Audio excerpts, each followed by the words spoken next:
Good evening. I'd like to call the Planning Commission meeting for September 6th, 2022 to order. First, we have public comments. We welcome our community members to the Planning Commission's meeting. In this forum, the Planning Commission does not engage or dialogue with the public. The primary role of the Planning Commission is to listen. We will hear from our on-site guests first, followed by our virtual guests. If you are online, please use the raise hand feature now if you wish to speak. All guests must address the comments to the chair and the city planning commissioners. The clerk will acknowledge your request and call your name when it is your turn. Your time will start when we confirm that we can hear you. Due to time constraints and to provide fair time to all community members, we must limit each speaker to 3 minutes. Please state your name and city of residence for the record and keep your comments to the allotted time, which is 3 minutes. We will not split your time with others or reset your time except by the express approval of the presiding officer. Screen sharing is not allowed. You may submit materials to the Planning Commission or the clerk in advance. Materials submitted after the meeting will be provided to the commission for the next meeting. Please do not comment on pending development projects on which the Planning Commission or City Council will make future decisions, as those are quasi-judicial matters and the planning commissioners and council members must limit their communications about such matters. This meeting is being recorded, and thank you for taking the time to express your comments. And we do not have anyone in the audience. No, we have no attendees online either. All right. So the next item of business is approval of the minutes. And I would propose that we add excused absence for Derek Wyckoff into the minutes. Are any, if there's no objection, we'll do that. Is there any other comments about the minutes? Hearing no objections, the minutes are approved as amended. So now we go to our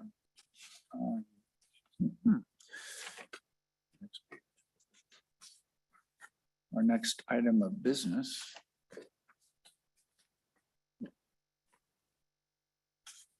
Which is, oh, I've lost on my paper. Excuse me, ladies and gentlemen.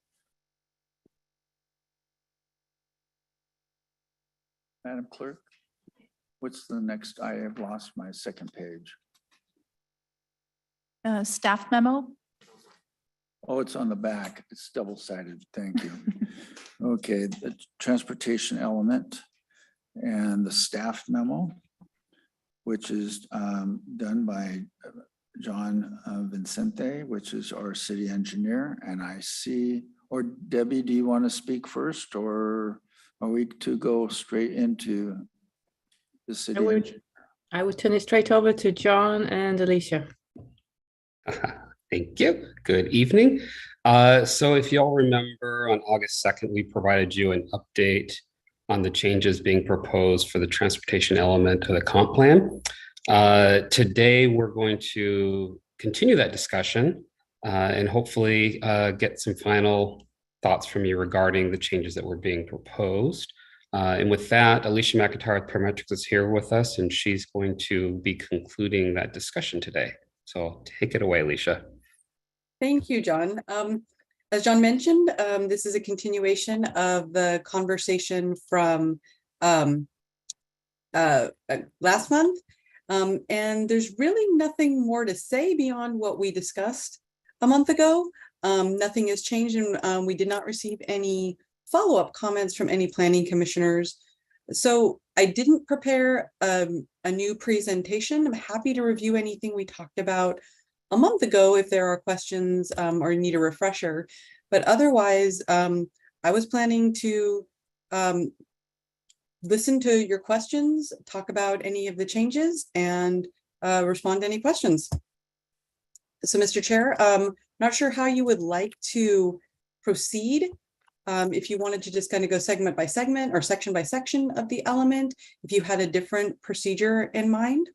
Yes, we'll probably do it section by section, but I would like to ask the commissioners if they have any overriding issues throughout that someone's thought of throughout the entire document before we go section by section.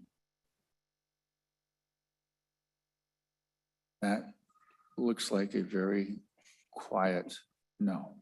So we'll go section by section. Oh, Tracy. Tracy, did you? Yeah, just the one overarching thing I wanted to say before we get into it was that as I was reading it, I kept thinking we should be talking about transportation and climate. And I felt like it did come in, but it felt like it came in kind of late to me. That was one thing I noticed. And I wondered if there's a way to talk about it sooner up front. Tracy, does that, were you looking under goal number 3 on that one? No, it was just my impression as I was reading it. I kept thinking we should be talking about climate, and then it does address climate well, but it felt like it was not until the end. So that's just as a general impression. I'm not.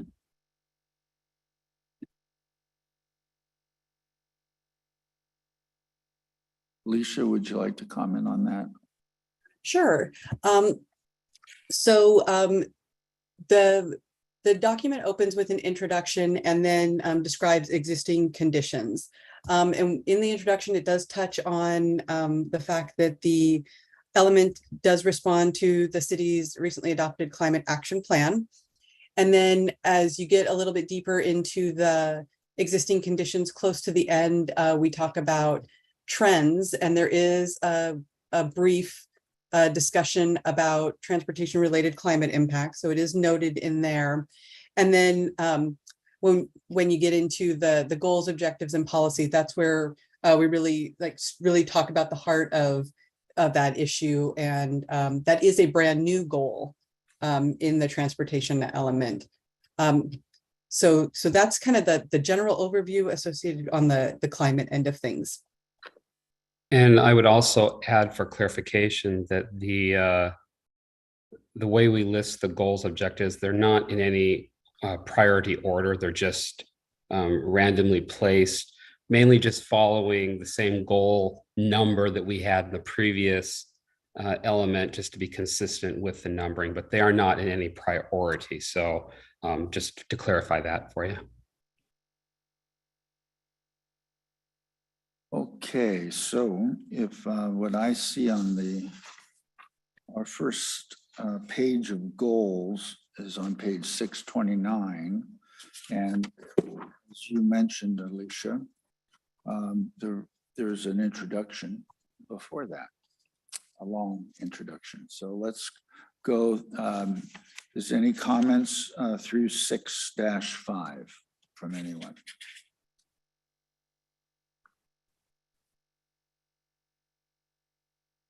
Okay, next sets. Oh, there you are, Commissioner Vanderling. Yeah, just make a general comment. I probably should have mentioned this earlier. In reading through this, I think it's a very impressive set of facts. And largely what I see here is really a factual information followed by policy, which is really derived from other areas within the plan and from actions by the City Council. So when I look at this, I'm not sure I'm going to have much in the way of comments on this. I think the facts were rendered correctly and accurately, and I think the policy carried over also looks good. So I think this is just fine the way it is. I think there may be some question or conversation worth to have on the interpretation of those facts, but I just wondering whether it's really useful to go through section by section when really what we're looking at are facts that are carried over in policy which is carried over. I'm not sure what the conversation would be unless we're going to refute the facts or we're going to refute the city council. And I don't see that as a likelihood. So I'm a little lost at what exactly we'd be accomplishing by walking through this document section by section.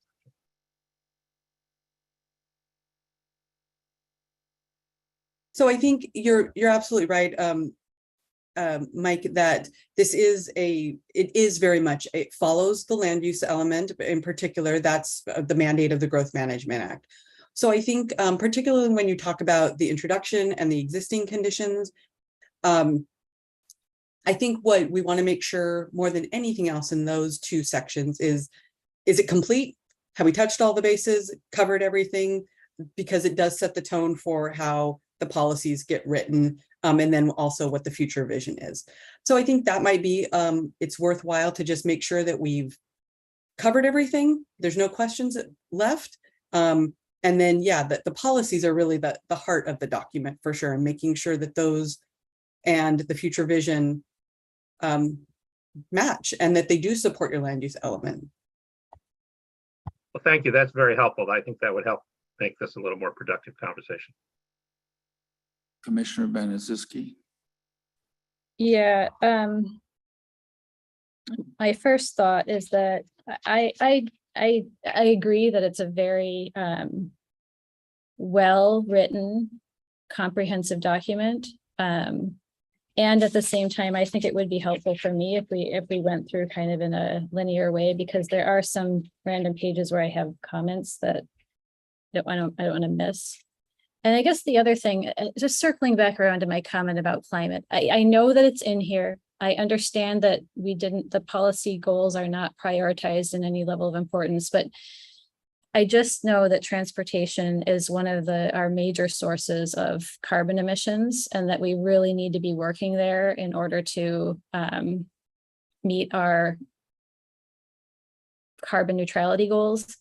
And so I think it's for that reason I kept wanting to have like some paragraph about it, like what right up front, acknowledging how important our transportation planning is to climate resiliency and moving forward and sustainability.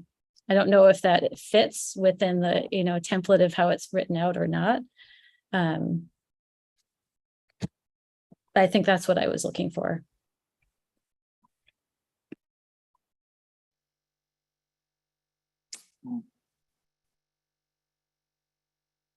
So, any comments on her viewpoints? Okay. So let's go through,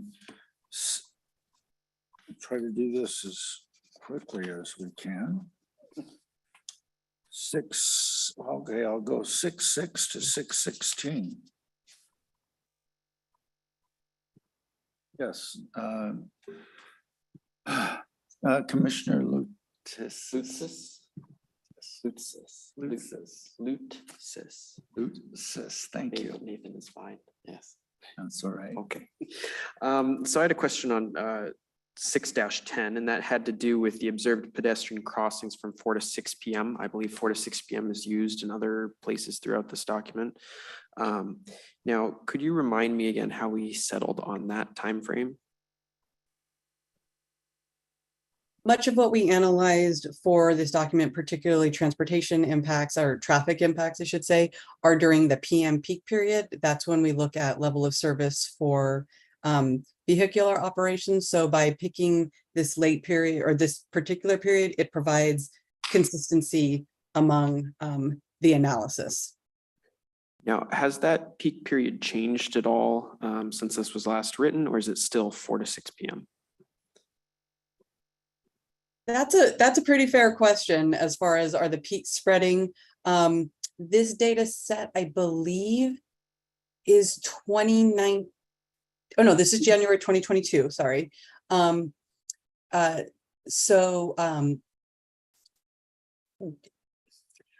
really sure that we have changed the definition of what the peak period really is. John, I believe that when we prepared a methodology memo for our traffic analysis, that was what we determined would be the the peak period. Yeah, what we're finding is that the PM period hasn't really changed much since 2019 in terms of what is the peak and what you would classify as a peak. We're seeing differences in the morning where we don't really quite have a so-called peak. It's more spread out throughout the morning more so, but the evening we're definitely seeing a peak. I don't recall off the top of my head how that has shifted since 2019, but the peak period that we mentioned is the most current one that we're seeing, current trend. Mhm. Thank you. A point that came to mind here was if you just tweak these numbers slightly, say 3 to 5 p.m., you're going to see a much different spread, especially as school lets out, because that incorporates when school lets out. You would probably see a lot higher volume of pedestrian traffic at the intersection where Arrowhead is and 84th and 155th. And probably up north on 73rd, and what is that? Is that 195th? I could be wrong, up by Kenmore Elementary. And what comes to mind there is that I think that's a very valid demographic within our community to at least consider is a lot of the children that would be walking home to and from school. While still in this 3 to 5 p.m., still incorporating some of this peak period of rush hour as well. And that's just kind of that stuck out to me is if you just set this back 1 hour, well, your statistics change quite drastically to include, these kids. And so I was wondering, what are your thoughts on that in terms of going forward using maybe that time period when we could see a higher volume of not only pedestrian traffic, but also vehicular traffic at some of these intersections with parents picking up their children. And now with these school zone enforcement signs in front of Kenmore Elementary, in front of Englemore, and in front of Arrowhead, what that might do to these peak hours too, if those school zone indicators are now working at around 3 p.m. or whenever school lets out. I don't know if you guys have considered that at all. I'm curious to know your thoughts when it comes to that consideration.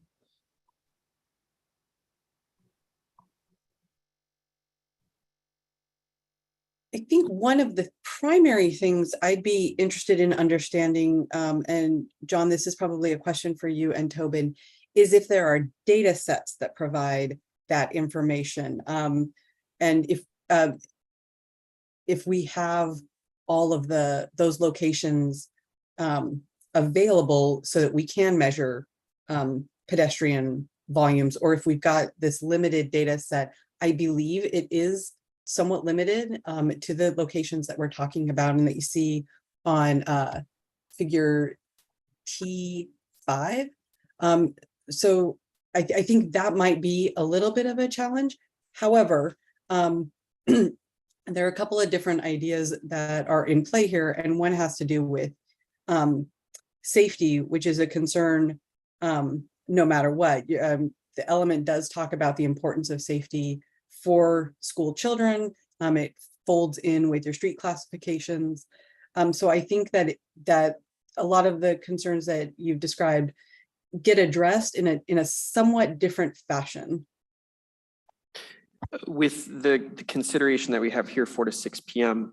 and maybe leaving out that higher pedestrian traffic rate at that time that school gets out, would that potentially impact future policy if City Council or the Planning Commission were to look to this figure T5 in the future and not quite fully grasp the heightened traffic that would be, say, an hour before at these other locations that I pointed out? And also I missed one at 84th and Simons is usually very busy with both pedestrians from Morelands Elementary and Englemore High School.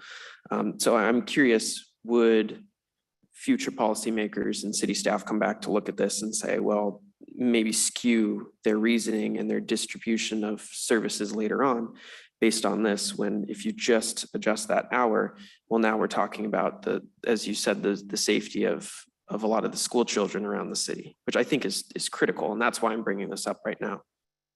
So if I may, we've got two different things that we're talking about here. When we look at the level of service, it's strictly looking at vehicular movements and where we have the highest impact of vehicles, where that impact is and how we can mitigate for that impact. We don't use the peak periods to identify whether or not an intersection has a lot of pedestrians or whether it's safe for pedestrians. We use a different matrix to identify where we need to have improvements for pedestrians. That falls in line with our goals and then with our pedestrian facilities plan, which identifies where we need to have pedestrian facilities to account for certain types of pedestrian activities. For example, schools are given a high priority within our pedestrian facilities plan, so we account for sidewalks in and around schools. Same thing with bus stops, school bus stop pickups, high density areas, parks. Those sort of things are given a higher priority over those areas that would typically see fewer pedestrians. And we don't look at just students, we look at all pedestrians. We evaluate how many we may have here or there. We are implementing a new system, which is allowing us to take some readings of the number of pedestrians and the number of bicycles in certain intersections. And currently we have that technology up at Simons and 155th, 175th and 68th, 170th and 68th, and soon at 153rd, Arrowhead Drive and Simons, or Juanita, sorry. So that new technology is going to improve our ability to identify how many pedestrians, how many bicycles actually utilize those intersections and determine whether or not we have any changes that we need to make. But as I said, the level of the peak period really is more looking at how vehicles utilize our intersections and our roadways, and we look at pedestrians, bicyclists in with a different matrix and determine how we make improvements in that area.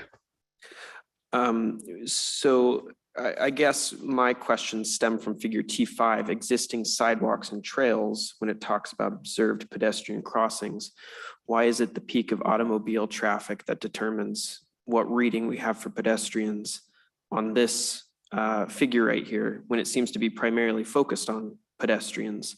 And why can't we incorporate the peak use of pedestrians? I know you said right now that we're setting up those facilities or those measuring devices that could in fact measure those numbers, but going forward, I guess my question is why are we using vehicular peak hours for these pedestrian readings rather than, I guess, the peak pedestrian hours when for these pedestrian readings? And in a lot of ways, it's expedience to be able to count the actual number of pedestrians. We have to essentially randomly pick the day and times that we look at them. And at least you might have to answer as to why we used 4 to 6 p.m. if that was just to reflect the PM peak for consistency with timing, or if we found that that's typically when we have highest pedestrian volumes in any given period. Mm-hmm. I know you said that schools are given highest priority. It seems kind of interesting to me that Simons Road, even though it's labeled as a major arterial, does not have sidewalks on both sides, even in the near vicinity to Inglemore High School, or sidewalks, raised sidewalks around Morelands Elementary too. I know that's a further discussion that we can elaborate on a little bit further on in the element. But it came up when you mentioned that they receive higher priority, and I was curious why they haven't been addressed yet at this point.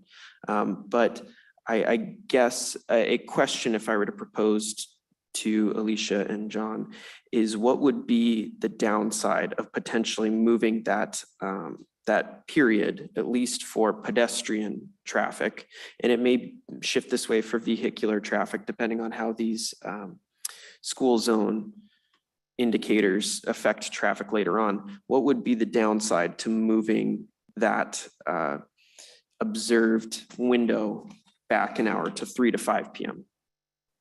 The potential issue could be you might see lower pedestrian volumes, which would misrepresent the amount of potential peak that you have at those locations. That's the risk you take. What you would probably most likely want to do is instead of moving the hours, extend the hours. So instead of 4 to 6, maybe 3 to 6. I'd be happy with that too. I think extending the hours to incorporate when school lets out at a lot of these school zones would, I think more information is better than less. So I'm on the same page. I'd be in favor of potentially looking into extending these hours. And then a couple of points that I would make, and I haven't looked at it recently, but last year, Inglemoor had varying hours of release. And so that would be very difficult to gauge. Last I had checked, they were releasing, within a 3-hour window, different times. So it would skew results from trying to figure out how many pedestrians are actually in that particular area. Getting back to your question on why are there no sidewalks on Simons, again, it's just funding, priorities. If you look at our pedestrian facilities plan, sidewalks on Simons in that area, I think actually just to the south of the school, it's our #1 project now, from 151st to 88th, I believe, to close that gap. So we have adjusted our sidewalk priorities, and we are bringing more emphasis to areas within schools. So there's a lot of need within the city, but you'll notice that some of the higher priority projects are on the larger arterials or near schools or near high pedestrian generators like downtown. Thank you. That's good to hear. I'm excited for that.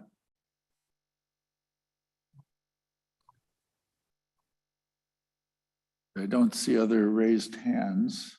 So it appears that the data that we have tonight in front of us is all the data we're going to have, correct, John? I'll let Alicia answer that one. Oh, sorry, Alicia. That's okay. John and I are a team. So I think for the purposes of this conversation, yes, when we're talking about existing conditions, we were striving to give you a complete data set. So I don't anticipate that there are any gaps in this information in this section of the draft element. To address, it's up to the commission, but I might propose to address Commissioner Lutz's, I'm getting better at this, Lutz's concerns, maybe possibly putting a sentence on page 6-9 at the end of the figure T4 paragraph that just addresses that something like that the indications for pedestrian usage, whatever you would like, does not, what would you like to see? Well, I guess we could put a disclaimer in here that the values indicate pedestrian readings at the peak of automobile traffic and not actually peak of pedestrian traffic. It may not be at the peak of pedestrian Yes, power. How about that? Or something like that. Is that something that we could do, Alicia? You Yes. feel okay. Is there any objections from any other commissioners? I see you. Thank you for seeing me, Dwight. I just have a question of clarification. Is that, it's true that 4 to 6 is the peak of vehicular travel, but John, didn't I just hear you say that if you adjusted down and from 3 to 5, that you might not see the same level of pedestrian traffic? Can you just clarify that part, please? So the readings from 4 to 6 take into account the highest potential travel that we might see. That takes into account potentially students, potentially transit users, walkers. Typically people are in the past, most people got off work at around the same time every day. Things have changed with telecommuting, so it's a little harder to predict. But going with our old model, our previous understanding, and based off of our PM peaks, we're seeing a lot of travel from people during this 4 to 6 period. And so we translate that into, well, there's probably going to be a higher number of pedestrians during this period as well. The downside to shifting the period could result in lower numbers, which would skew our data and our final analysis. That's why I indicate that if there is a concern that we might be missing something, that we extend the range of data collection versus shifting the range of data collection. Because our statistical analysis tells us that we're probably going to see the highest number of pedestrians in our highest generating locations between 4 and 6. Okay, so it's not necessarily true that if we shifted from 3 to 5, we would be capturing more pedestrians. So I think we should just be very careful about how we word it if we're thinking about making a note about the time. Because it sounds like we don't necessarily know what would happen if we shifted the time. Is that we're guessing based on models that it might shift lower? And we can add some language that says that the pedestrian peak periods are based off of projections that this would be the highest pedestrian counts, given that the highest vehicular travel counts are indicating a peak travel period during these hours. Something like that. We could do that just to disclaim it. And we can work with the language on that. Commissioner Lautis. Lutzis? That's fine. No worries. It's okay. I know who you're referring to. Really, I just wanted to make a comment. It looks like, according to Inglemoor High School's bell schedule, they get out 4 days a week at 3:15 p.m. And Morelands Elementary School, they get out 4 days a week at 3:45 p.m. So it looks like it's right within that just after 3 p.m. I guess I'm not quite following how that would indicate less pedestrian traffic. But I also understand your concern. Would it be possible going forward to make that extension to 3 p.m.? One of the things that we need to do, I need to have a discussion with Alicia about when the data was collected, because that can also have a huge bearing on making a shift in the time. So we need to kind of figure out kind of how that data was collected, when it was collected. So, but it's something we can definitely look into. Thank you. I'd love to hear about that in the future. Definitely not on Christmas Day. No, these were in January of 2022. So yes, definitely not on Christmas Day, after the holidays when things reflected, I would guess, normal conditions. I think anything in like between like March of 2020 and now, probably the norm, the definition of normal shifts. But that is a pretty typical time frame to do any kind of counting activity. So I think what's really relevant here is, what I hear is the heart of the issue is that we want data that supports good policy decisions about where pedestrian facilities are installed. The pedestrian facilities plan went through a prioritization effort based on the pedestrian priority network to prioritize the order in which pedestrian facilities are constructed over time, which is a pretty lengthy time frame, if I remember, John, 20-year vision for sidewalks. So I think what matters, I don't know that really the volumes or the time frame for the context of this conversation changes the importance of what the priority network looks like, which is later on in the document. You see where all of the sidewalks are proposed to be located.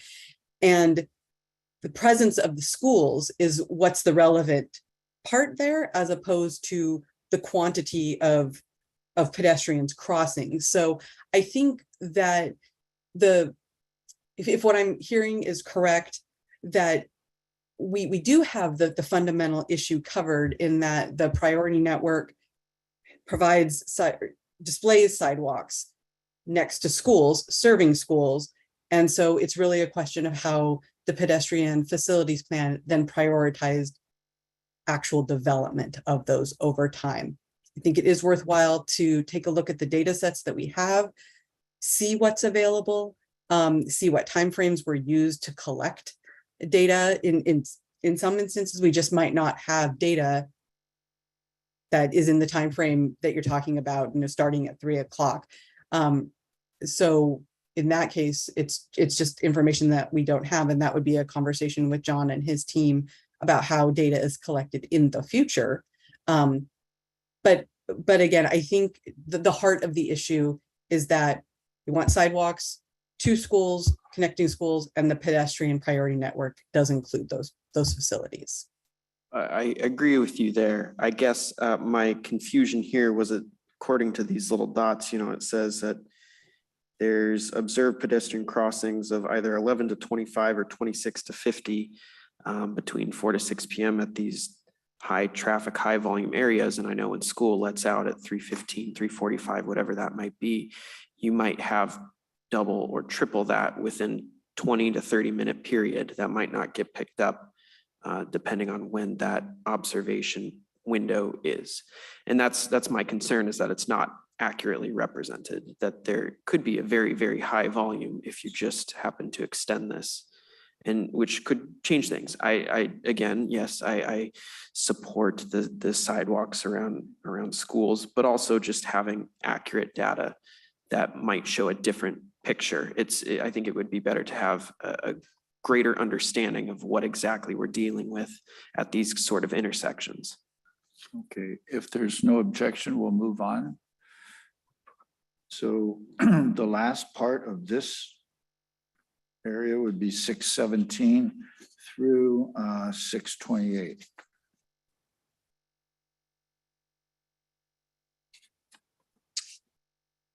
Okay, Commissioner Lutsis. Yes, perfect, wonderful. My question actually comes out on page 6-16. This is very brief. It shouldn't be lengthy in nature. And this had to do with truck route types. And my question regards Northeast 175th Street, because I know plywood supply, I know the premix use 175th all the time, not just turning on to 68 there, but going all the way across 175th to probably around 73rd. And so I was curious, does this only map the major arterials, minor arterials, those sort of roadways that you distinguished in the beginning? Or would it be relevant to maybe map that stretch of 175th that actually probably sees the highest volume of large commercial truck type outside of maybe 522? So the map you're looking at, those are the current routes established through the Washington State Department of Transportation.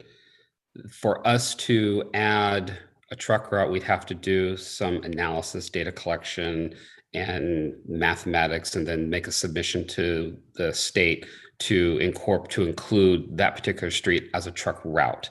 So based off of today's information, these are the truck routes that have been identified and approved by WSDOT, by Washington State Department of Transportation.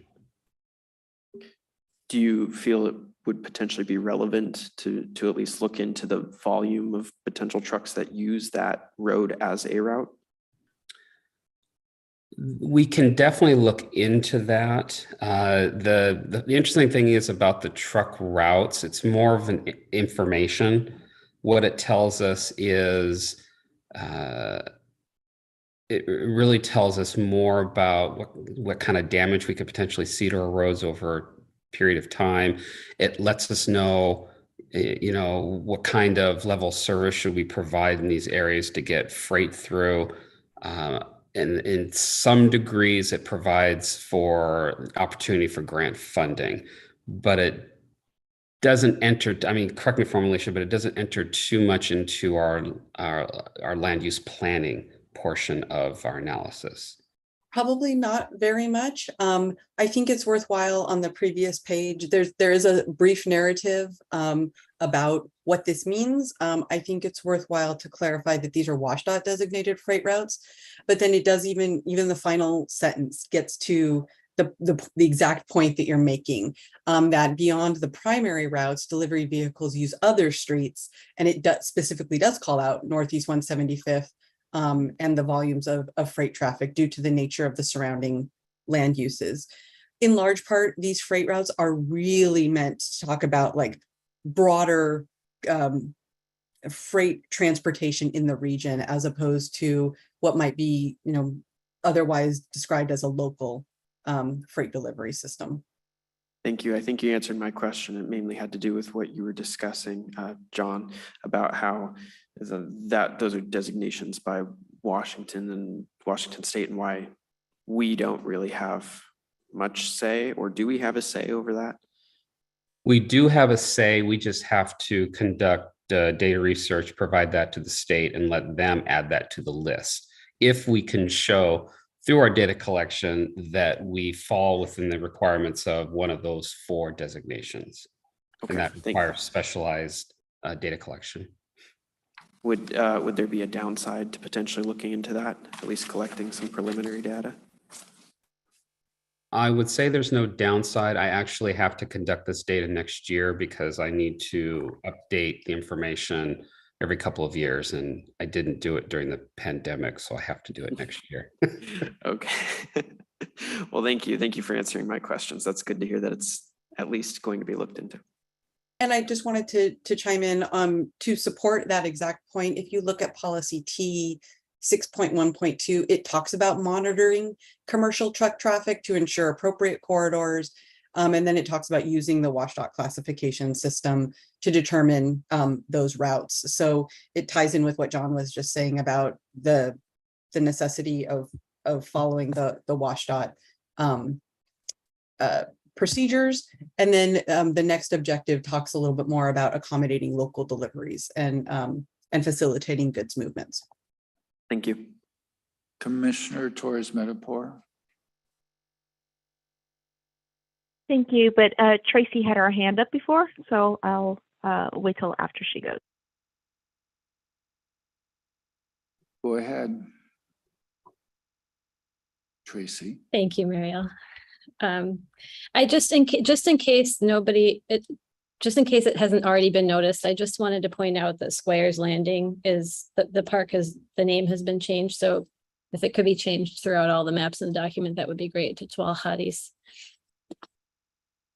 Just in case you hadn't already noticed, maybe you already did. Chair Thompson, Yes. I just want to let you know that on our screen in the council chambers, it's showing as council chambers hand up and the clerk's hand up. Those are not showing on the Zoom screen at home. That's just some weird glitch here in council chambers. So I do Good to not know. have my hand up. Well, Just for the record. we're all happy to know that we have glitches. Thank you. So I believe, Mariel, you're up.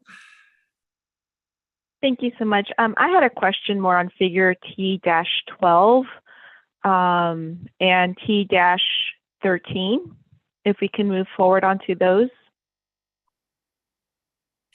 And so my question is, I noticed that you all, and actually T-11, you broke out crash density, crash severity, and then crashes involving bicycles and pedestrians. And I think I just wanted some clarification if crash severity also included instances involving pedestrians and bicyclists, or is that a separate data set that just was not included at this point?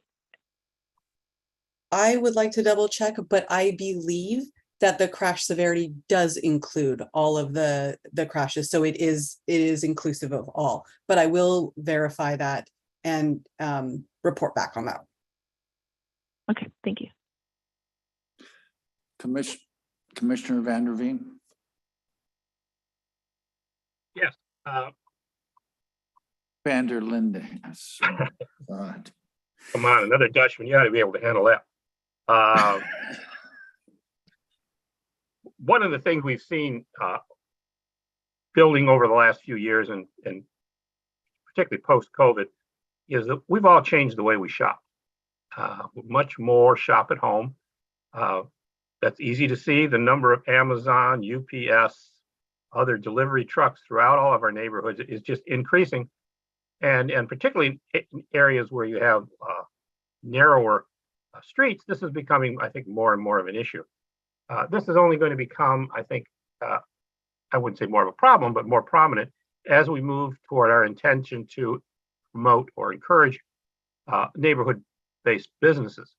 So I know we don't have probably data on this today, but I would be interested to see that added in our policy section of intention to watch, observe, and collect that data for the next update, because I think it will have a very substantial impact on land usage as well as wear and tear on our roads and what we might do or need to do in the future to accommodate these new trends.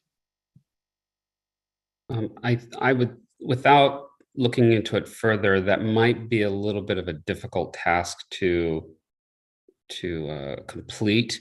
As you stated, delivery trucks are going household to household.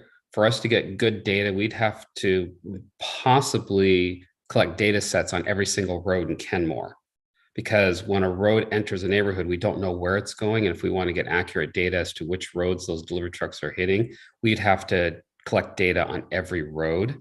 And that might be a bigger task than we could handle, is my thought. But it is something I can talk with my traffic engineer. I'm just concerned that to get the information you're looking for might be unattainable. Just far too much data collection, and delivery trucks are all hours of the day, so it might be just very, very difficult to do that. John, I recognize right up front that this is a difficult task. But what I think we have to realize is it's probably going to be a necessary one. And we may need to think out of the box about how we collect data in the future. I think if we went to Amazon or other folks, they have that data probably already collected and assembled in a way that can be used and digested. So there may be other ways to do this than the types of physical count and extrapolation, statistical to do this. So, but I think it's something that's worth mentioning in our either rendition of trends or for the future, that this is something that we ought to be looking at as a city and ought to be able to look at how we develop answers, because it is going to have a significant impact on our city and the way we spend our capital dollars. Yeah, which is why I would have to have a discussion with my traffic engineer, because he's the data collection wizard, and so he might have more information on the latest technologies. Again, as I stated, we've got some new technology coming up that does the counts for us in certain locations. It's expensive technology, but it's going to provide great benefit for us. And he might have other ideas as to how we could collect that. As you said, maybe it is a matter of just contacting Amazon and say, how many deliveries have you made on these streets and these addresses?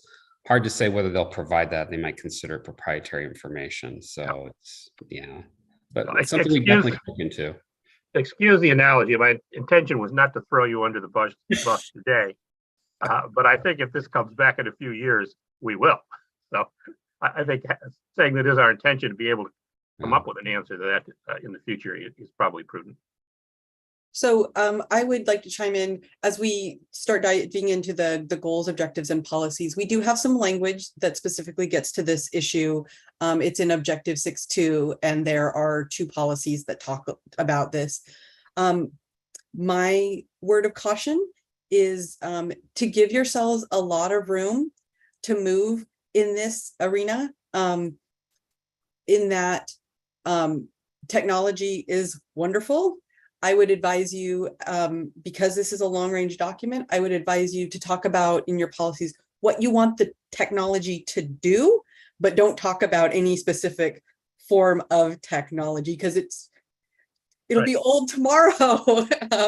But we do have some language, and it specifically talks about working with freight companies to understand their needs for adequately moving goods. I recognize it's very, very broad, but it does give that policy direction to understand that with the objective of accommodating local deliveries and other good movements to serve Kenmore residents. So Mike, did you following that topic, did you want to add anything in this section or just want to wait for the objectives? I think it probably belongs more appropriately in the objective section.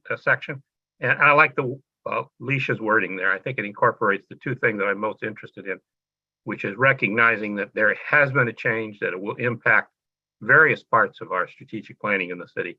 And we need to collect data. We need to understand how we're going to address the data needs and be able to answer these questions for ourselves in the future.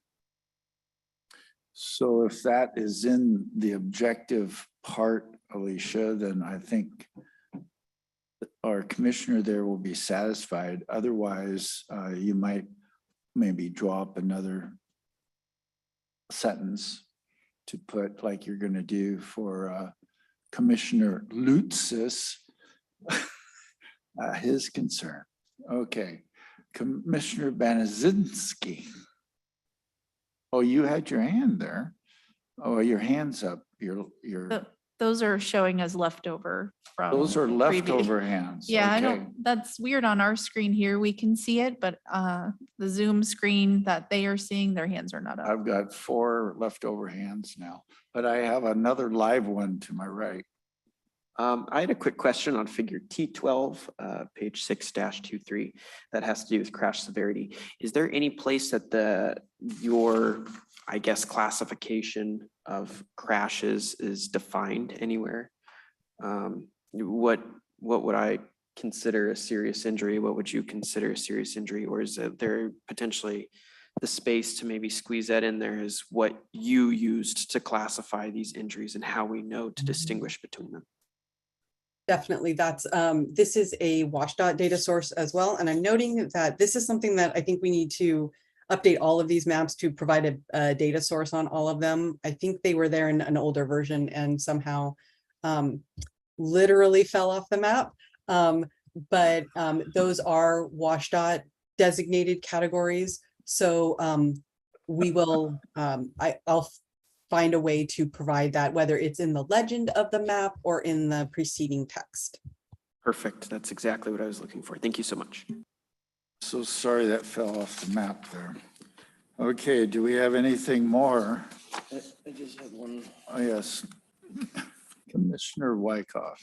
So to kind of piggyback on what Commissioner Lutz was saying about the missing 175th recognition by WashDOT as being a major truck route, I did notice that it appears on the map that the coordinates of around 522 and 73rd and 175th and 73rd have a cluster of pedestrian serious accidents.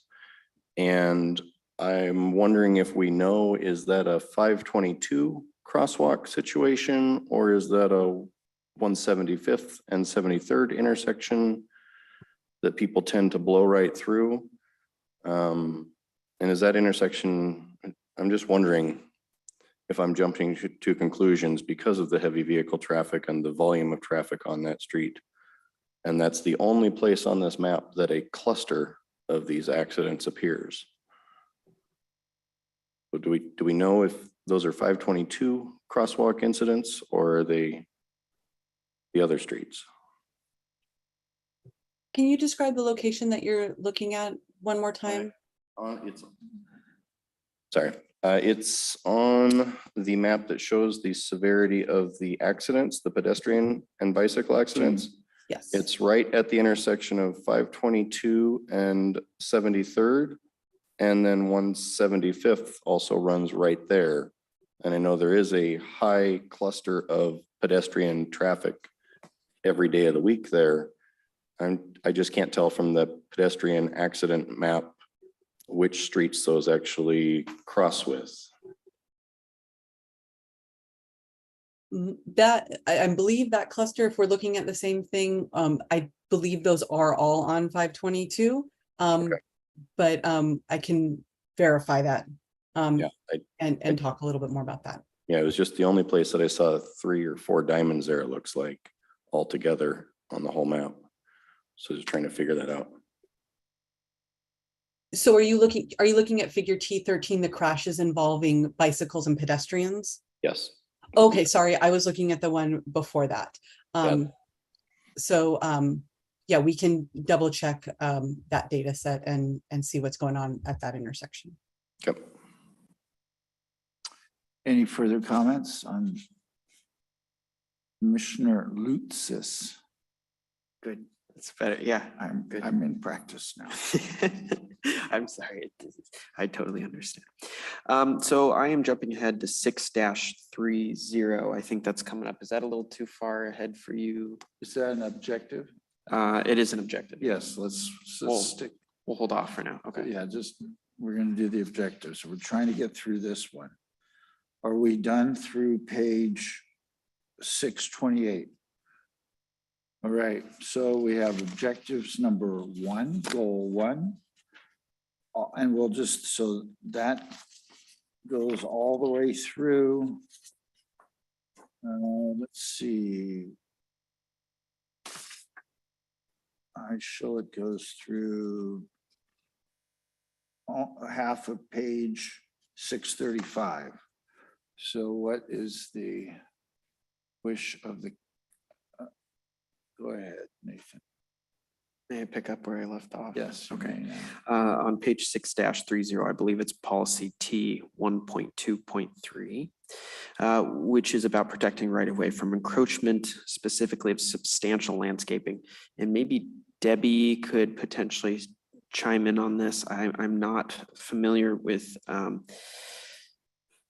the sort of situation in which a piece of landscaping, whether that be a tree or whatever, growing on somebody's property yet overhanging over a right of way or overhanging over signs and whatnot. What is the city's, I guess, what would occur in that sort of situation? Does the city have any power to cut back that vegetation if it's growing on somebody's property in order to maintain that right of way and maintain those signs? I'm hoping John's going to jump in too here, but my assumption is if vegetation is causing a safety issue in terms of visibility for traffic or pedestrians, that's something the city can directly address. So it might be restricted to safety. If it's overhanging in the right of way, the city may also have some ability to cut vegetation out of the right of way. But I'm sure John's going to jump in and make everything clear. So Debbie's 100% correct. If landscaping on a private property is causing some sort of public safety, then we can enforce corrective action, but that safety impact has to occur in the right of way. So if a tree branch is hanging over blocking a sign or blocking pedestrian access, we instruct the property owner to trim that. If they don't, then we have the right to go in there and trim it ourselves. One of the things that we have experienced in the past that this really falls in place as well too is sometimes a property owner will plant a very beautiful tree that has a very extensive root structure that then impacts and damages our sidewalk and our roadway. And that then leads to accessibility issues, and it's a big old process. And our code actually does provide us with measures to require the private property owner to make corrections if what they have done has caused damage or has caused a safety issue. So that's really what that's all about. And if the property owner doesn't, then the city has the ability to make those corrections themselves? It depends on the extent of the problem. If we can correct it within the right of way, we can go in right away and do that. If we have to be on private property, then we need to get a court order if they don't give us permission. I only bring that up because this summer I've been working for the city's public works department, and while assisting in maintaining some right of ways, there have been some homeowners with some certain opinions about the vegetation in the roadway. So that was my question. I just wanted to create that sort of clarifying point to those listening, and for the record, at least some relevant topic that I have experienced myself in the last couple of months. So thank you. So we are on goal 1. Any further comments from the commissioners? Commissioner Banazinski. Thank you. So I'm looking at policy T 1.2.1, where it says consider the environmental consequences of street design standards and maintenance practices. I would love to see a stronger policy push to not just consider the environmental consequences, but to act on what we know of them. And I'm thinking in particular of what we know now about the tire dust and how it's affecting coho in particular, causing mortality for coho, probably having sublethal effects in Chinook and sockeye, and that there are things that we can do to kind of treat that water before it gets into the system. And it feels like that's something that we should be doing and thinking about as we're designing streets and such.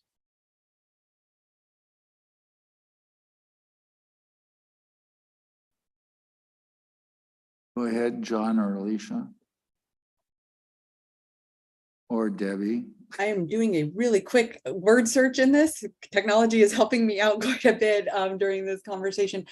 I believe we talked about this particular issue because I remember speaking with one of our stormwater engineers about this. So if you give me just a moment, I want to see how we talk about this a little bit later in the document. So please bear with me for just a few seconds.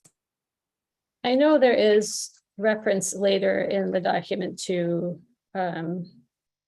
working in green stormwater infrastructure wherever possible, and I very much appreciate that. I guess I'm still, for this policy, would love something stronger than just consider the environmental consequences.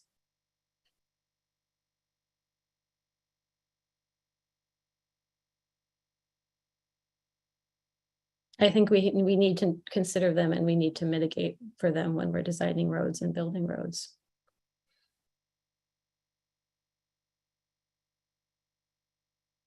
John, I think I would defer to you and any of your maintenance requirements, your design standards, how this is currently addressed and how we might like emphasize that as part of this. In regards to maintenance, we would have to talk with Jennifer Gordon. I'm not familiar with the practices that she employs for her maintenance of the roadway. In regards to design, we tend not to get too specific because we don't know necessarily what may cause a harm and what might be a way to fix that harm. And so we look at each situation independently and determine what the impacts would be and how we can mitigate for that. Some of the basic elements, for example,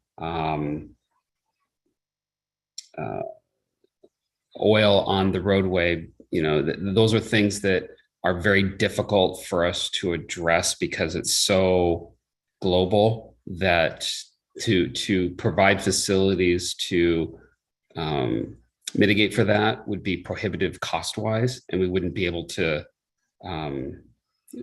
build anything because it gets to the point where you kind of have to cut your losses on certain things, because if we try to mitigate for everything, then we can't do anything, or we have to look for funding sources to try and do that. So there are certain things that are difficult for us to do. There are other things that we can mitigate for, which we do.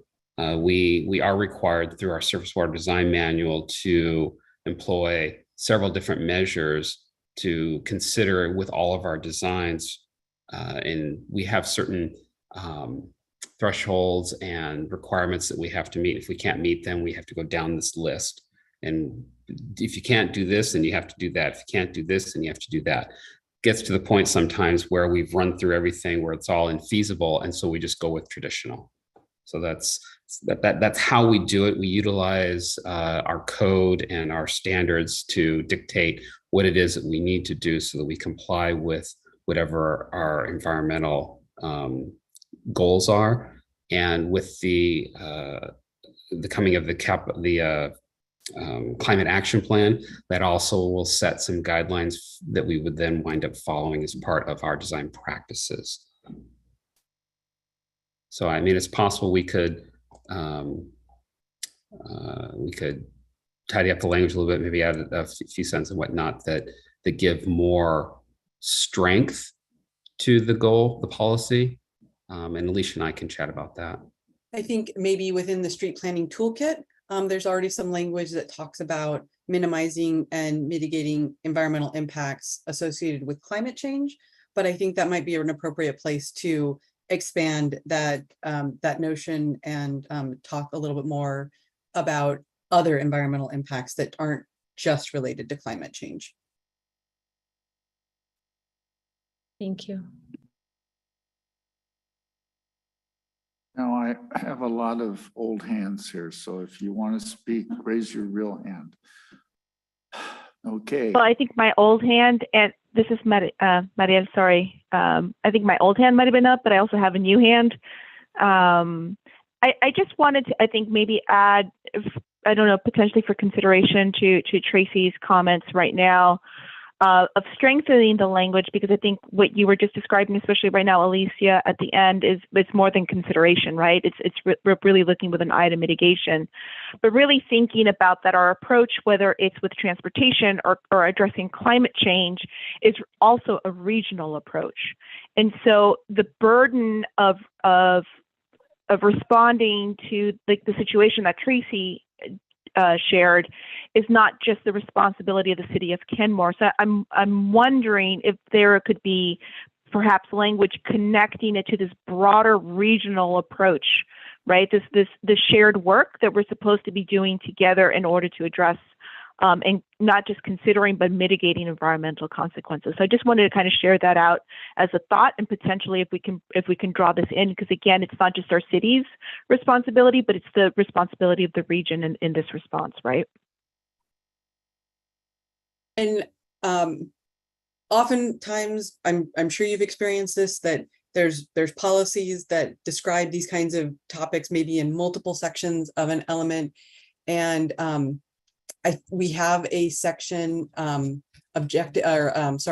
goal number 2 is about coordination, about regional and local coordination with regional, state, federal agencies, as well as non-governmental organizations. So I think that might also be a location where we can strengthen that language to talk about the environmental mitigation associated with transportation facilities.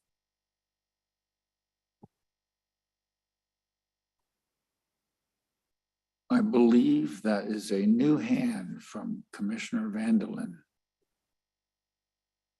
No, sorry, no. No new hand. I can make something up if you want.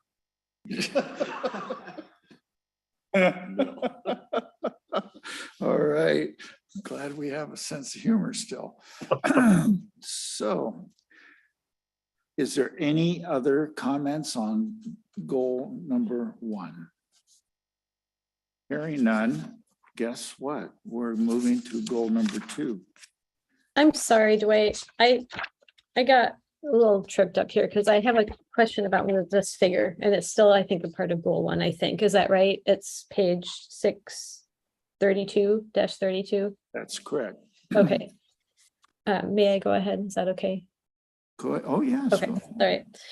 So in that figure, the third bullet point is, whenever practical, incorporate the use of native grasses, shrubs, and trees and drought-resistant species in the design of streets, landscape strips, and medians.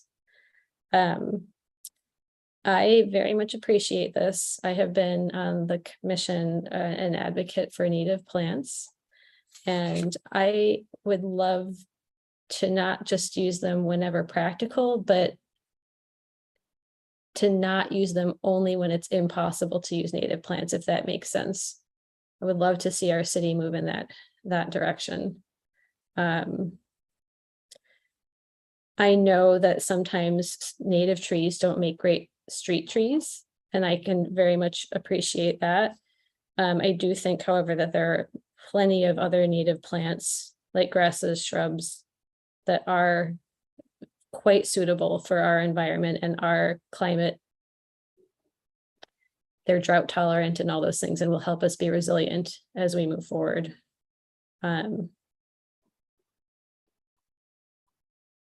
So I would love to see that. And I'll comment on that. We created a list of acceptable plantings within the right-of-way through our road standards review. Our maintenance manager, operations manager, Jennifer Gordon, went through that list and provided those for us to incorporate into our standards. One of the things that you did mention is that some plants just aren't, they aren't designed for that. The same thing does fall for shrubs. Sometimes they just get so large that we're constantly having to maintain or prune, and they get pretty much just get, chopped so much that they no longer look, attractive. But it's hard for me to remember. I haven't looked at the list in a while, but I think most of the stuff on the list are relatively native as much as we can do it. Again, when it's coming into looking at practicality, it's not just, is it made for that space? Is it made, can it handle the heat that is accentuated in an urban environment? It's also what kind of maintenance is going to be involved with that plant itself. And so she looked through everything pretty closely and came up with a list that she felt was that met our goal for using native plants, but also was cognizant of the fact that we have limited resources and trying to keep the cost as low as possible for maintenance. So we have gone through that process, and within our road standards, we do list, here are the plants that you can plant. Everything else has to be approved through our public works group. So we just wanted to get that emphasis that the word practical also incorporates the difficulty in maintaining a native plant in such a small space at times.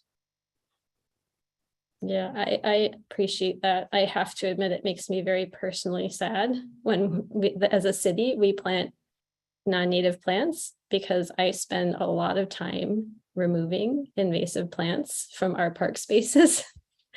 And when I hear things like the city bought too many plants for the bridge at the wrong time, and they had to give thousands away, and none of them were native, it just kind of breaks my heart. Plus, John? native plants do make good habitat for our native insects and birds and mammals. John, could you provide the commissioner that list that you referred to? Sure, I can do that. Thank you very much. Actually, what Lori would say is send it to her so that all of us could get it. I'm getting trained here, so. Oh, you're okay, Nathan. Okay, we are. Oh, I have one more question before we move on, and this refers to policy T 1.4.2. Just a point of curiosity, why does Bothell get so many lights going through their downtown on 522 and we don't?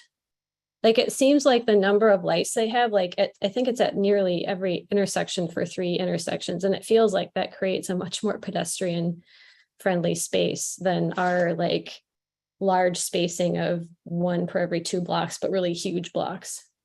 And I'm just wondering why that is. What special deal did Bothell make with the state to get that? So not being familiar with what Bothell's lighting needs are, for our section, we do a lighting analysis. We have a minimum requirement that we have to meet through AASHTO design guidelines, and those eventually go to WashDOT, Washington Department of Transportation, for review. We typically don't put in more than is necessary, because then we get into the realm of light pollution. And so the design for our 522 was designed per those standards and with the state's review. I don't know what Bothell analysis said. I don't know what their review process was like, so I can't. Just to be clear, I don't mean streetlights, I mean stoplights. And Oh, that's why this stoplights. one, Oh, stoplights. I'm sorry. I'm Yeah, sorry. not streetlights. Yeah, So, let's have very few streetlights. I agree. No, bad, light pollution bad. But I'm talking Traffic about signals. streetlight. yes, Yeah, the so- signals. so- Yeah. yeah, so the Washington State Department of Transportation is very strict on when you can put in a traffic signal.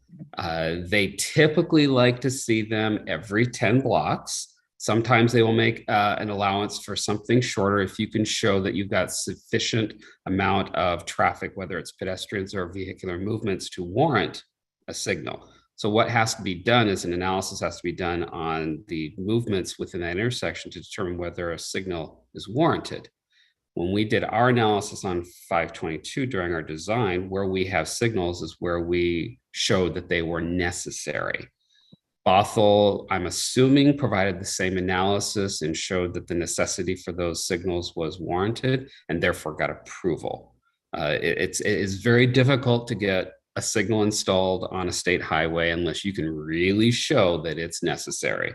So I'm sure it is. yeah, It just feels like that stretch to me feels a lot more pedestrian friendly than ours does. I think because the cars have to, I'm sure the cars hate it.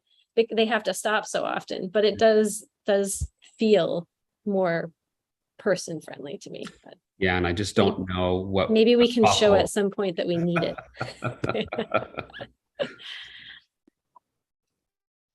That was all. I was just curious. Thank you.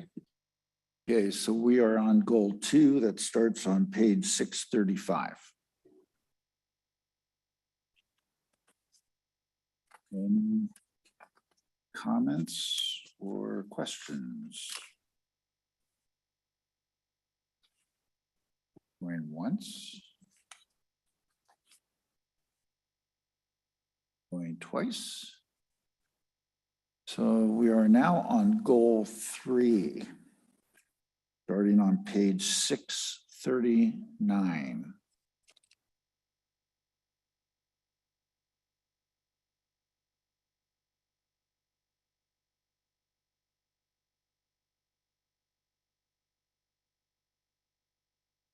Commissioner Lutsis. Yes. Okay, so my question comes from policy T 3.5.2, and this has to do with electric vehicle charging stations. This policy itself specifically calls out stations on local privately owned property. And I was glancing through, and I don't know if maybe I missed something. Is there a spot for supporting the installation on publicly owned property, such as in the parking lot of City Hall, or maybe at city parks or anything like that? Is there a policy that maybe addresses, well, yeah, the installation of EV charging stations on publicly owned property, not just privately owned? I think that is something that can be integrated. We start to get at that in the second half of that, but it really is talking about reducing emissions from the city fleet. Yeah. By installing those charging stations. So unless there is some different city policy that might talk about public use of, or like use by the public on a public facility, I don't know enough about any city policy about that kind of charging infrastructure. If there's anything that gets into that, I'm looking to John and Debbie for possibly some advice in that realm. I'm not sure I follow what you're asking, Alicia. Is there any reason why the city wouldn't install charging facilities on publicly owned property that could be used by the public? Right now, the way that second sentence is written is solely about installing charging facilities on public property for use by the public, by the city's fleet. And one of the logistics with the charging stations are the management of those stations, the collection of fees, the monitoring of the units. We We did install one at the near the hangar. Mhm. And That that one comes to mind, yeah. yeah, that one I had installed, so I'm somewhat familiar with it. The process to get that installed required us to secure a contract with a private vendor who manages that and takes all the payments and it takes care of it for us. So we would have to, if we were to do that on our public property, we'd probably have to do research to figure out how we would do that, possibly put out requests for qualification or for proposals to have them installed. It isn't outside the realm of possibility, but it is something, I don't believe it's something we've looked at. Debbie, I don't know if that's something you've looked at for parks or not and for the future planning. No, but I don't think we could add or strengthen that policy to include something like that for public facilities or new public facilities, consider installation of EV charging stations, something like that. We could add that in. Yes, no, that's perfect. That's exactly what I was thinking, especially, you know, as we are looking towards this shift away from carbon emitting vehicles in our state specifically. So would that be a 5.5?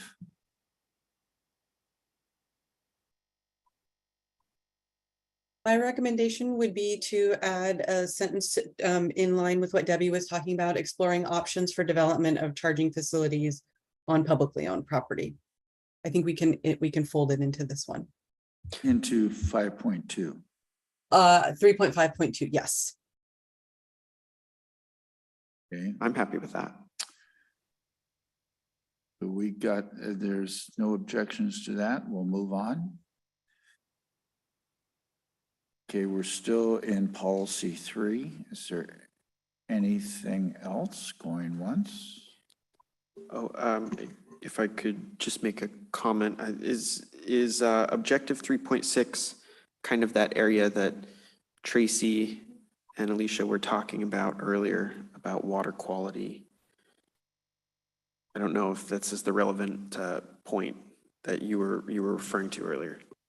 It touches, I believe, on some of those issues, but as we had noted, I think adding some additional language in the toolkit earlier in the document could also strengthen the intention of talking about mitigation. So the toolkit is not, if I remember reading through this, is not an integral part of policy goals, correct? The toolkit itself. I guess from my perspective, it is because it's referenced in the policy. So the policy is what is calling out that particular toolkit. But at the same time, I don't think there's any harm in making sure that that the issue is addressed thoroughly. So it's not uncommon to have some repetition because there's a lot of these goals and policies do overlap. So I think that there's no harm in adding some additional language here as well, if we think it needs to be just beefed up as much as possible. So is this like 6.4? Or where are you going to put it? I think 6.1 is actually where we might get into that. If I am understanding the previous discussion, we want to talk about having that design that's consistent with the city's climate action plan, with the stormwater regulations, and making sure that transportation improvements don't have like downstream impacts to water quality that harms fish and other living species. Yes, Commissioner Ben, is this? Yeah, thank you for that, Alicia. That was very well said. And I think too, to go beyond, I just lost my place here. Oh, to go beyond, you know, what's in the climate action plan or what the regulations are. I mean, what I'm talking about with the 6 PPD issue, that was evolving science, you know, and I feel like just because it's not in a regulation, if we know something is harmful, I feel like it behooves us, it's our responsibility as humans to do what we can to correct that. We're the ones causing the problem in the first place. So that's partly where I was going there, but thank you, very well stated what you said before. Excuse me. If there's no objection, we'll go ahead with that. Is there anything else on goal 3? So we're going to move on then to goal 4, which is page 641. Is there any? Commissioner Benaziski. I have a question about policy T 4.4.4. It says promote non-motorized vehicle trails and utility corridors or undeveloped rights of way where consistent with environmental constraints. I'm wondering what consistent with environmental constraints means in the context of this policy.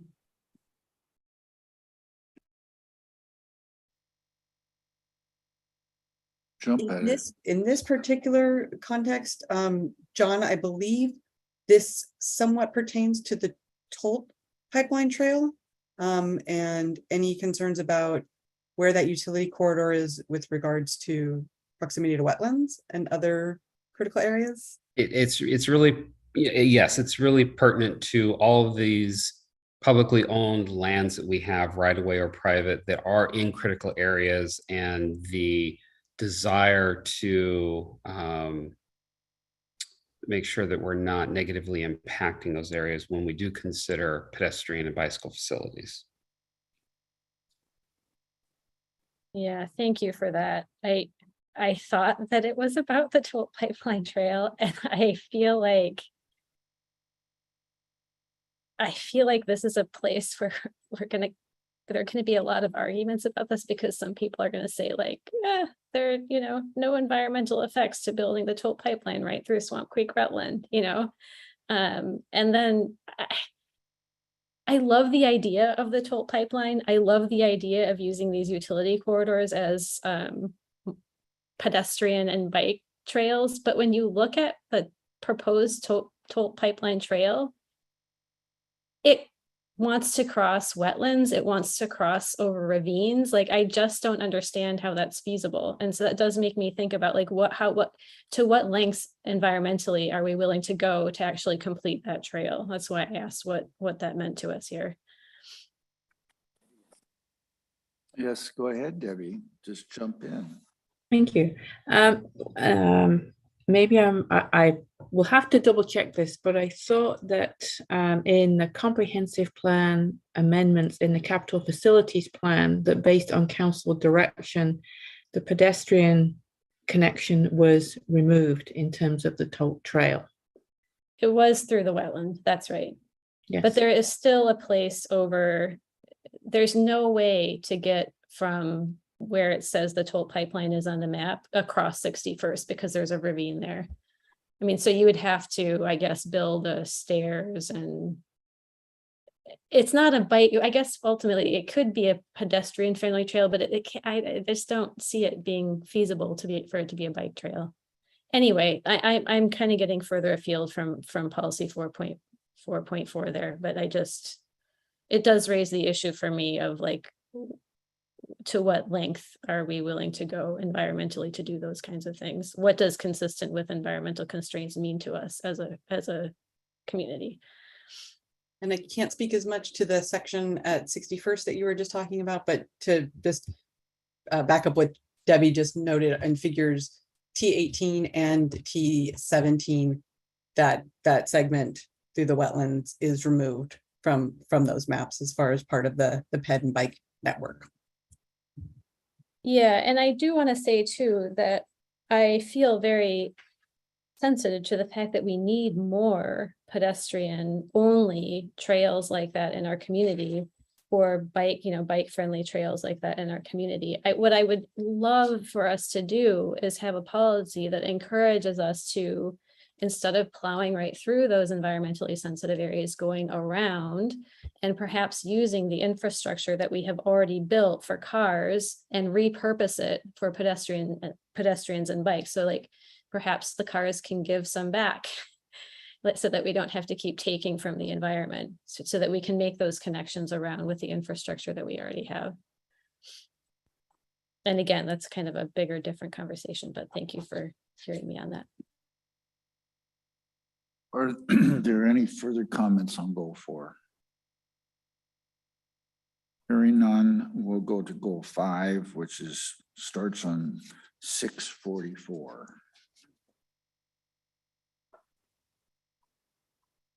We're on goal 5, right? Yeah, that's right. Oh, did I see Mike's hand? No, that's the other old hand. Okay. All right, any comments on goal 5?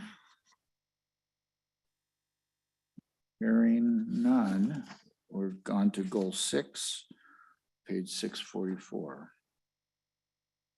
Go ahead, Well, Commissioner Lutzis. Yes, well, this is, it's not quite a specific goal, but I think it's relevant to fit somewhere in this area. And this has to do again with our discussion about water transportation. I know we touched on it the last time that we met, and I was hoping we could potentially revisit that briefly.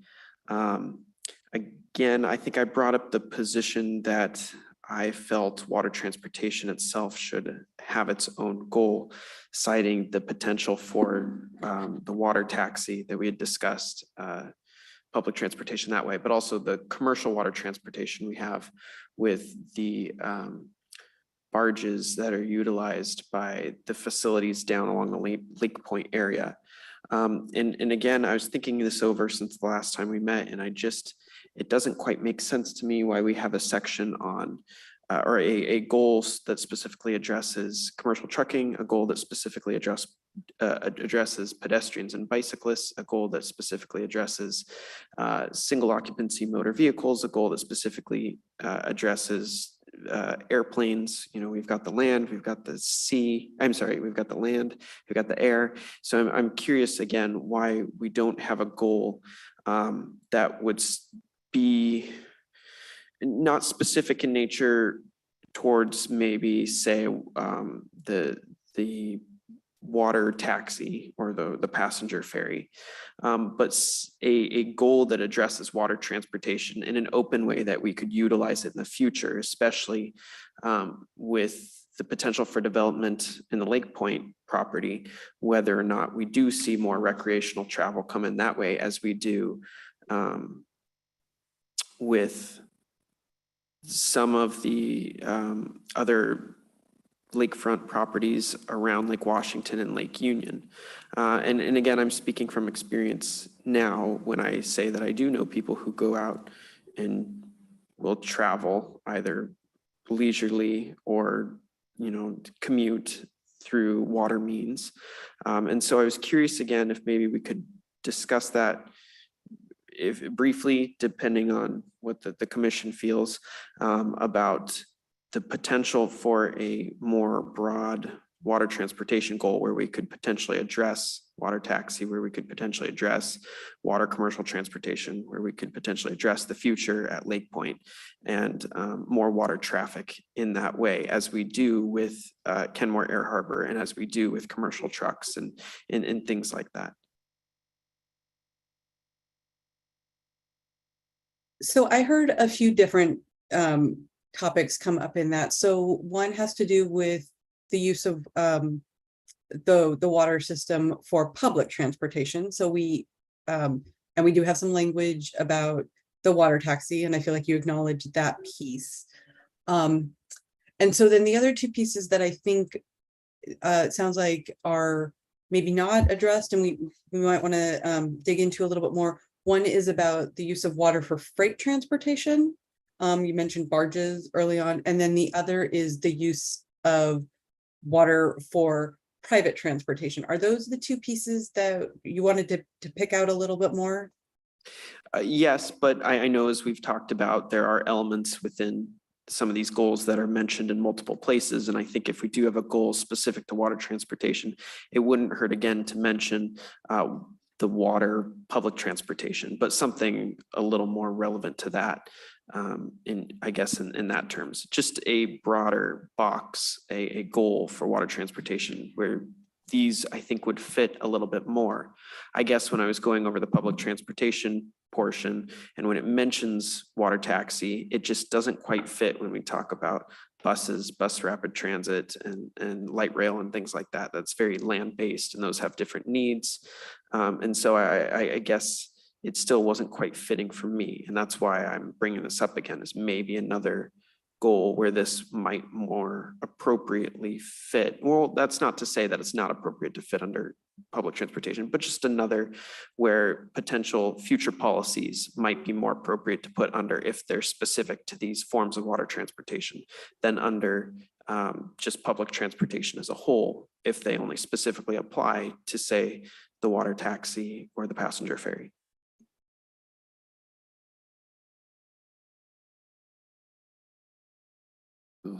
Staff, do you have a suggestion of where we might put this into? I would, Go ahead, John.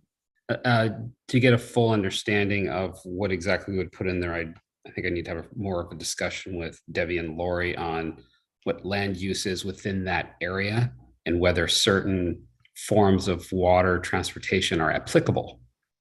So, and I'm just not familiar with everything that we're proposing in that area. I'm thinking in particular to barges. I don't know if that's going to be in conflict with future land use in that area or not. But the other two elements, private boat transportation and public boat transportation, are things that, to me, I don't see a difference between having them in this goal as a separate goal. I would leave that more up to advice from Alicia as to where it would seem appropriate based off of what other, how it's been done elsewhere. Yeah, John, you were pretty much saying what I was thinking as well, that I think this merits a little bit more investigation. I feel a little more comfortable saying there's probably other areas that have other cities, jurisdictions that have policies associated with water-based freight. And we can look into that.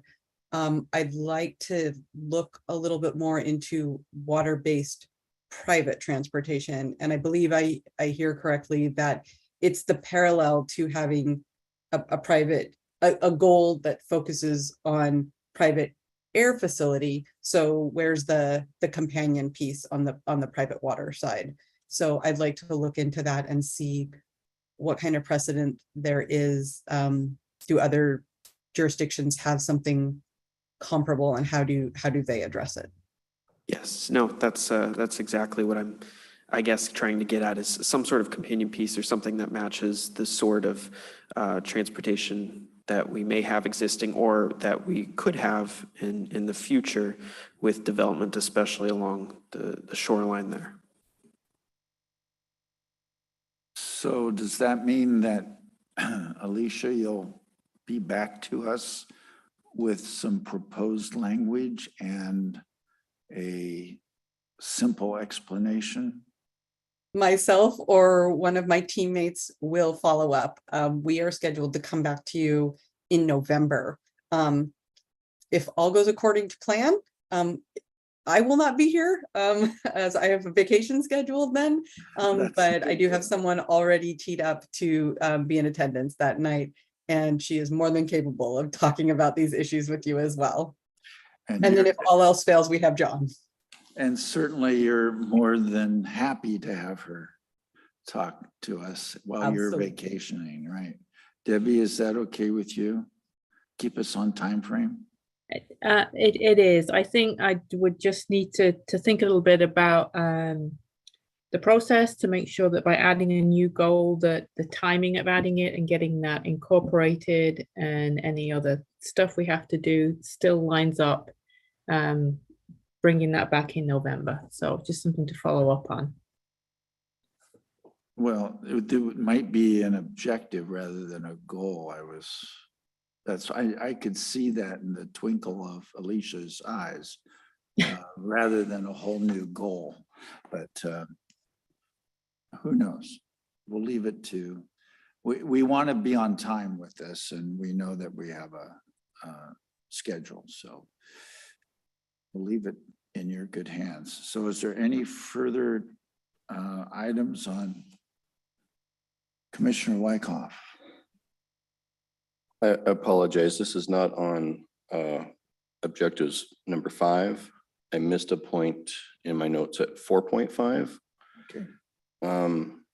And you may think I'm off my rocker, but the implementing programs and regulations that help reduce the use of SOVs, the single occupant vehicles.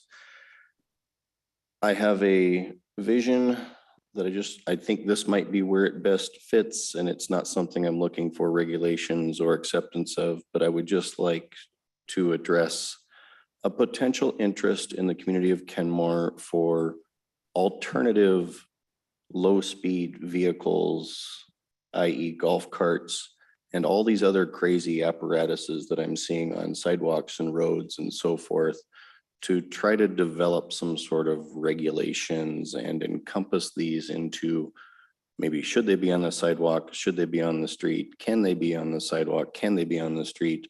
I personally have recently acquired a golf cart and really enjoy the use of the golf cart. I have spoken to our sheriff, and I understand I am not to ride it on the road at this current time. However, the neighborhood is quite abuzz with the interest in everyone obtaining golf carts. And we live on a 25-mile-an-hour street, so it's very slow and safe and all that. But I'm just wondering, in also reflecting on the fact that we want to entertain the idea in our community of these small businesses that may focus on neighborhoods, these specialty interest things where you don't have to go to the big store, you can go right down the block. And knowing that our weather turns, it's not always nice to walk 2 blocks to go get your eggs and milk. Maybe you could take a cart that has doors on it and is dry. So I'm throwing it out there that maybe in this category of the 4.5, we start to look at the interest of these alternate vehicles. There's a lot of new laws and regulations coming out. Washington State does actually recognize low-speed vehicles and golf carts, but it's up to the cities to adopt the ordinance to allow them, and in specific areas and whatnot. I'm not saying highways, I'm not saying high-speed streets, I'm saying just literally tootling down the road to save yourself a trip. I have 2 large vehicles, which I'm not proud of, but I'd much rather take the golf cart when I need to go get some milk and some soda at Safeway versus fire up the big old V8 to go get that. And it's way more fun in the golf cart. And maybe Kenmore could be the cool community. Maybe Kenmore would be the place that took the initiative to offer these opportunities to have a cool little neighborhood thing. They adopted it at Birch Bay, and it was overwhelmingly positively accepted by the community and immediately put into ordinance the next year after a 12-month test period. I do need to take the cart up there and check that out. I'll report back to you, but I'm just thinking this little section right here might be where we start to open the gate for that. I would suggest that there might already be some language in here that starts to touch on that. If you look at policy 2.5.4, I confess I didn't think of golf carts when we were putting this together. However, it does talk about exploring micro mobility transportation options as an alternate transportation mode to SOVs. I believe that's probably starting to touch on what you're talking about. It's exactly that. It's exploring, opening that door and starting to look at that as a possibility. And I will say, just for your information, I'll be tasking my traffic engineer for looking at this particular policy, I believe next year, looking at what types of micromobility can we incorporate in creating policies. Again, like Alicia, I wasn't thinking about golf carts, but we were thinking more about bike share and other types of non-SOV type transportation. So I made a note here for him to also look at golf carts and what that might mean and involve, but I am tasking with him to start looking at creating some sort of policy that we can look at into the future. Not only those golf carts, but there's those electric scooters that some can go as fast as cars. And it says on there not to ride them on sidewalks. So where do you ride them? Probably on, well, some people I know ride them on the road, but just other elements like that.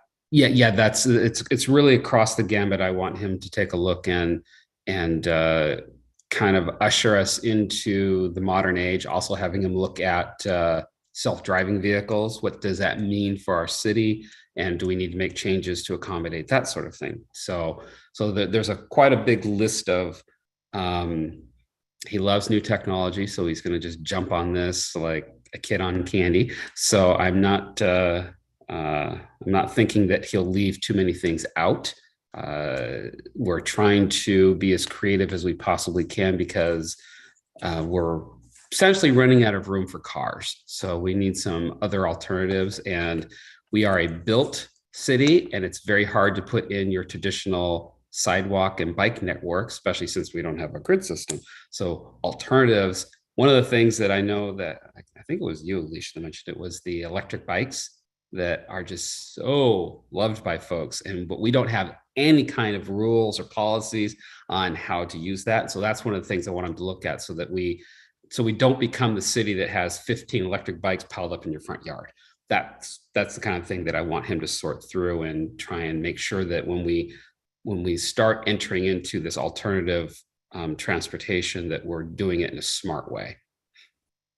Thank you. I think we should rename policy T2.5.4 policy Wyckoff. And I would be happy with that. well, that's entirely within our ability. Is that a joke or is there emotion? No, but when we present this to the city council, we'll point this out. I do want to put in there with the brief research I have done on the golf cart street legalization ordinances in the various cities and the way Washington State has dictated to the Department of Licensing. You wouldn't want to leave any gray area in there. If we are intending to accept golf carts in that lump, they need to be called out specifically as golf carts, because the city or the state will not license a golf cart, but the city can sell a decal that makes it street legal within its zones. So don't leave it up to just random electric vehicles. It definitely has to be called out to include golf carts. Wyckoff rests. So if there's no objections or further discussions, we're going to go to goal 6. And that begins on 644. Short one, folks. Any comments? I do not see any hands, just the old ones. So goal 7 starts on 645.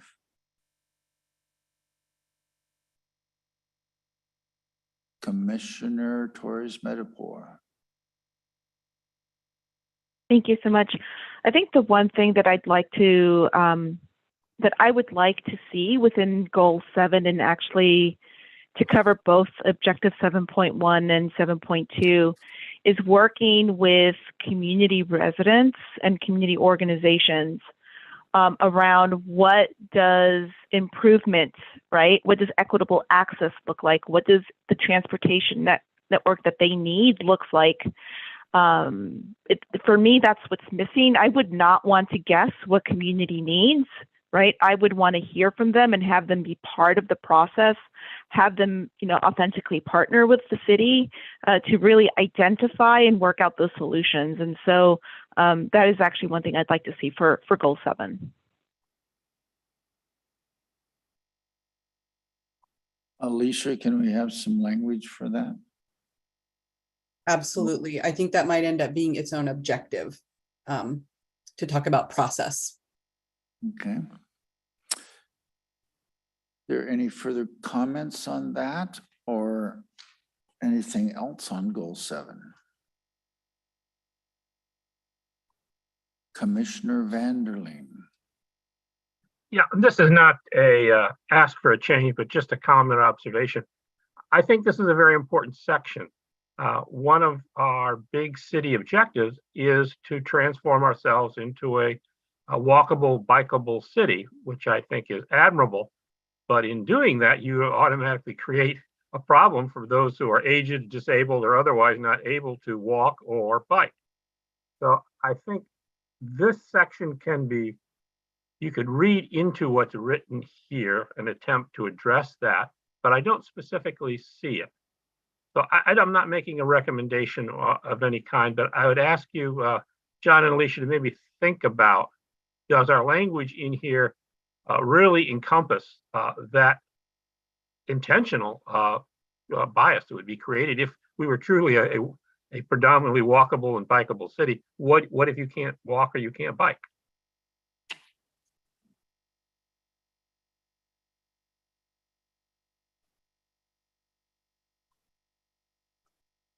I see you nodding your head, Alicia. I was wondering what that meant. It means I'm typing notes to myself so that I don't forget about this. So yes, I think that is something for us to verify. I believe we touched on it. We did talk about prioritizing implementation of the ADA transition plan, which I think addresses a slice of what Commissioner Vanderlin's describing. But I think what we're really talking about is making sure, again, that everybody can use the system.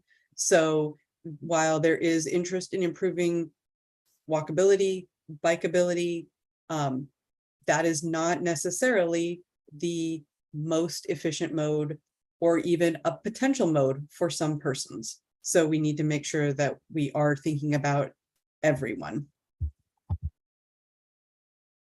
Thank you. Any further comments on goal 7? Hearing none, goal 8.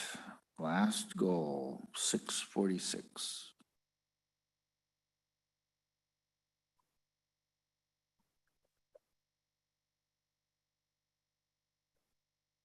Did I see a hand? I did. Yeah. It's not a legacy hand. And I do want to go back, I'm sorry, to goal 7. I wasn't quick enough to raise my hand before. On policy 7.25, I think I'd want to have a better understanding of what you all meant in writing, recognize and support individuals or groups have historically been underrepresented. I mean, I think I know what you mean, but I think I'd like to have a better understanding or clarity and make sure that my assumption's not incorrect. I think that what might help round that out a little bit more is thinking about how policy 7.2.5 ties in with 7.2.2. It's about recognizing historical underrepresentation and then talking about ways to correct past either past inequities in how programs are developed or infrastructure is developed. So I think maybe they merit a little bit better pairing with each other to try and emphasize that what we're really talking about is there have been historic disparities in the development of transportation systems, and that there's a desire also to correct those, to acknowledge them and correct them. And I would also add that the 7.2.5, or to get the right one, really looks also at how we communicate with people about what the needs are, not just what we're proposing to build, but how we inform them about what we're doing, how we gather their input, and how we look to integrate their concerns and their issues into our planning and our design. So it also incorporates that. I just wanted to emphasize that as well too. Thank you. So then I think in hearing that, thank you so much for the clarification. I think in adding a third objective around process, I think it really speaks to that because it's beyond recognizing and supporting, right, which is very passive and it's very much put upon community, right? But I think it's of being more actively engaged and actively including within the processes. So I think that as you're looking to develop the third objective, I think this one has more of a touch hold on that in trying to make sure that, again, it's not a passive put onto community, but again, that engagement piece that we're wanting to see, or should I say authentic partnership, which is what we want to see more, right, between the city and its residents. Thank you. That's really helpful. Is there any more comments on goal 8? Hearing none, the appendix has a lot of things in it. I'm just going to say, is there anyone that has any concerns about any of the appendix or sub-appendixes? Yes, Commissioner Lutzis. Lutzis, Yes. you know. I had a two quick clarifying questions. One is on 6-51. Or figure T17 pedestrian priority network. And it says green standard are 2-sided facilities. Is that correct? And now both sides of streets. It says that Simon's Road is a 2-sided facility for pedestrians. I know that they have bike lanes on both sides, but I think we covered that sidewalks are only on one side. That's correct. This document identifies what our proposed plan is. Proposed plan. It has sidewalks on both sides, yes. Thank you for that clarifying question. The other question I have comes a little bit later by a couple of pages, 6-60, and that's the 6-year project list. I know that's blank right now. Is that something that's going to remain blank, or will we talk about this later? Yeah. That is coming your way in November. Stay tuned. Okay, I just wanted to make sure I wasn't missing anything, or you didn't have an open budget and we're just, spending all willy-nilly. No, I'm Absolutely not. Nope. This document, this draft is pretty much, with the exception of, I think that figure T20 is the complete draft through page 6-58. And then we're going to, dig into that 6-year project list, the 20-year project list. And then we'll talk a little bit about the funding strategy as well. So that's all coming in November. So the last little chunk is to be continued. It's coming To be continued, yes. Cool. All right, thank you for that clarifying question. Go ahead, Tracy. You have to unmute yourself. Yes. I have a question about in comparing figure T16 to figure T17. I have a question about why the Tolt pipeline trail is presented so differently. In the T16, it looks to me like it is a trail, and in T17, it indicates where it is a trail and where it aspires to be a trail.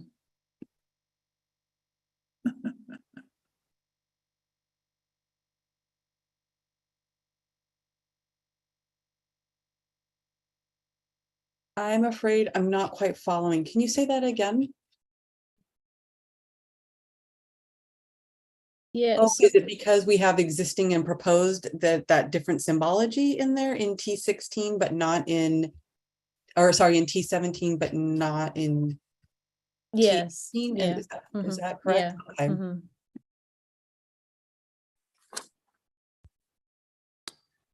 So I'm going to venture to say that T16 looks at what we have currently, what we're calling out in our system. So these are the roads that we have identified as arterials, collectors, local and whatnot. And then we also identify the existing trails that are proposed, whether they're built or not. And then the T17 incorporates the trails into the pedestrian priority network because it's a pedestrian facility. And within this, we identify what's built and what's not built. That's the distinction from the T17 to T16. Is T16 says this is where the toll trail is supposed to be. T17 says this is where it's supposed to be, and here's what's built so far. We just made that distinction. I can't recall why we just made that distinguishing note in T17 and not in T16.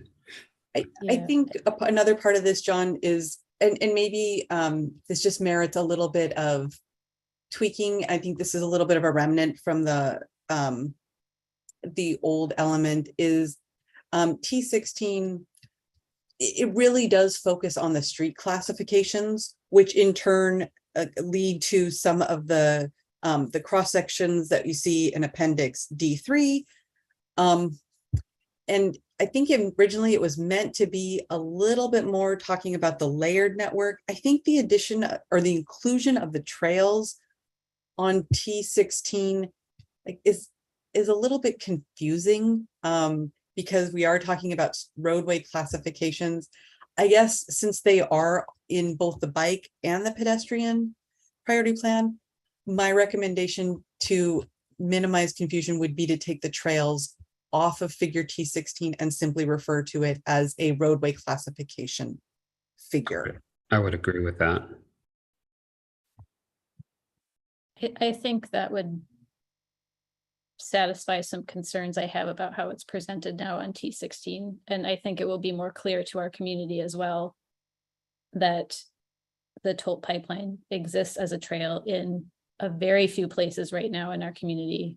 We hope that it will exist in other places, but right now people are talking about it like, I won't get into it, but I think that will address my concerns. Thank you. And I think we should also correct the symbology on T17, since that is a vision. It's probably not worthwhile to talk about what's existing and what's proposed. It should show the totality of the system. So we'll make that correction as well. Yeah, I just too also knowing some of the environmental constraints that we're going to come up against if we do want to build it as it is proposed on T17. I feel like we need to be very clear that this is going to have to be a conversation where we're looking at best options that might actually not be this, especially if it's something that is supposed to be bike passable. And this of course is a planning document that just gives us a general idea. We still will need to, if this does become a project, to dive deeper into what's the most reasonable path. It's very possible that maybe we decide during our further analysis that exact alignment may not be practical and we adjust it. But again, this is just for planning purposes. So yeah, thanks. John, planning purposes are the best purposes. Is there any further comments? Commissioner Lutsis. Yes. So this is just a general question. It just came to my mind now. Within the transportation element, do we deal with streetlights? I know we talked about stoplights, but what about streetlights? So as part of our engineering standards, street lighting is included within that. Alicia, I don't know if we specifically mentioned street lighting within this document, but it is part of our engineering standards, and there are requirements for certain types of lighting that have to be met in certain locations. So it is covered in the engineering portion because we are required by design standards to account for that. I just don't recall if we mentioned anything of it in the.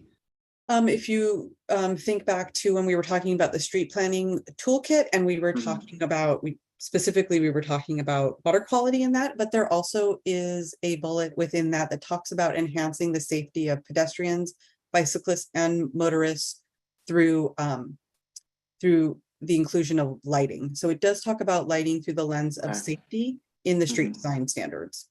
Okay, thank you.